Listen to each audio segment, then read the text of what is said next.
สบายดีมื้อนี้ทางห้านเขามาสิมารีวิวปืนกันอีกนะเป็นปืนของ WE เนาะ M1911 เนาะรุ่นนี้สิเป็นรุ่นอย่างว่ารุ่นกิฟแต่งเนาะกิฟมือแต่งเดี๋ยวทั้งห้าสิเอาหูปให้ขึ้นเบิ่งเนาะโอเค2หูปเบื้องแต่งเบื้องขวาแต่งเบื้องซ้ายสิบ่แต่งเนาะโอเคเดี๋ยวสิมาเบิ่งตัวแต่งกันว่าเป็นยังไงมันจะคือกันทุกอย่างเลยเนาะแต่ตัวนี้พิเศษน้อยหนึ่งเดี๋ยวแบบนึงเนาะอยู่บนห้องเปิดมามีคู่มือ1ปืน1แมกกาซีนโอเคเดี๋ยวลักษณะก็คือกันกับตัวโบแต่งเนาะแต่ตัวแต่งสีมีกิฟมาอย่างงามโลโก้ WE เลยเนาะอย่างงามกิฟนี่สิเป็นยางนุ่มเนาะยางเป็นนุ่มๆเลยโบเมนยางแข็งคือตัวโบแต่งโบเมนกิฟแต่งเนาะนุ่มๆสีดำเนาะส่วนตัวโบแต่งมันสิเป็นสีเทา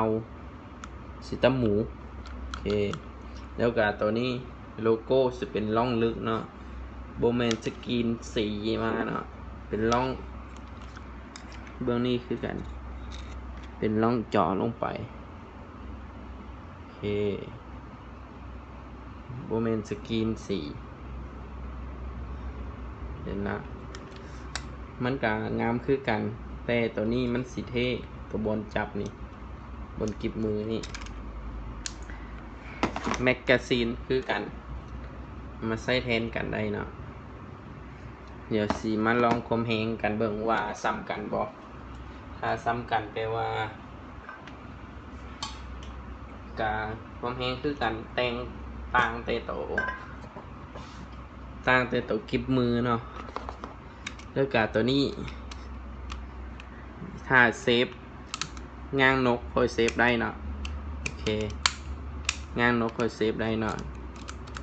นี่มีหลังอ่อนเนาะโอเคบกดหลังอ่อนยิงบ่ได้เนาะกดลงโอเคก็คือกันตัวนี้เป็นปืนไต้หวันเนาะเป็นปืนเกตดีเดี๋ยวสิมาเติมแก๊สวิธีเติมแก๊สเอาปองแก๊สขึ้นเทิงแล้วก็แม็กดูลุมเนาะแล้วก็เติมประมาณ10 วิถ้าเอาเดี๋ยวเอาแบบเต็มเลยเนาะเอากายก็ได้เอาแบบเต็มเลยตัวเบิ่งความแห้งวิธีใส่ลูกธรรมดาเป็นถ้าปืนจีนสิดึงทั้งหน้าลงมาเนาะถ้าเป็นปืนไต้หวันสิดึงทั้งข้างแต่หวังรุ่นไต้หวันก็ดึงทั้งหน้าเนาะแต่รุ่นนี้มันสีเฮ็ดเป็นดึงทั้งข้างรุ่นนี้ได้แต่15 นัดบวก1เนาะคือ16 นัดนั่นแหละแต่ทาง5สีใส่แต่15เพราะให้มันมีสปริงเพราะว่าเวลาอย่างซี่เนาะเอาใส่ลูกเนาะเป็นอันเดี๋ยวแถวนี้บอกแถวยูลุมบอลลูกสูบมันเป็นยางสีดำมันเห็นบอกนี่เดี๋ยวให้เบิ่งเอาสีแลนมาจังซี่เนาะเป็นบทสว่าง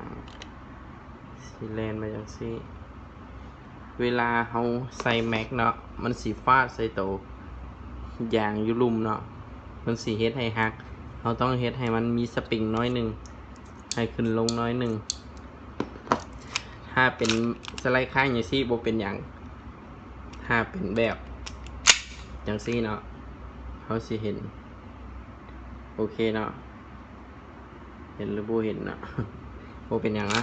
มาสาธิตให้เบิ่งซื้อโอเคสำคัญความแห้งต้องวัดมาก่อนโอเคบางคนก็มักดึงเนาะแต่บางรุ่นดึงมันสีบลง เคไม่แต่กดสไลด์โอเคเดี๋ยวอันนี้ความแห้งสิได้เท่าไหร่350 349 347 342 337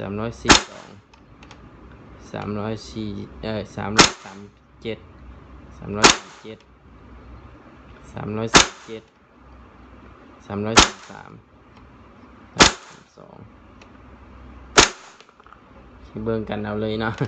เมื่อยแล้ว